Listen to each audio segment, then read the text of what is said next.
Hej, velkommen til Bilstereoklub. Her ser I et sæt højttaleradapter til en Volvo lastbil, Volvo FH. Og det her system bruges til vores trevejs komponentsæt, hvor at man monterer de her rammer i instrumentbordet, og der følger et komplet sæt højttalere med til.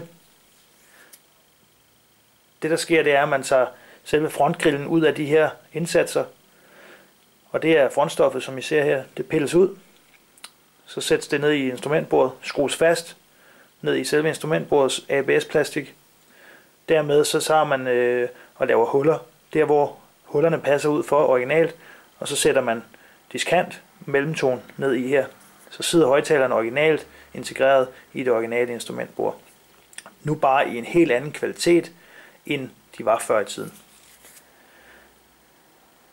Det er det, som sådan et sæt specielt fremstillede gitre her kan gøre for jer i en Volvo lastbil. Find det på bilstereoklub.dk. Ha' en god dag. Hej.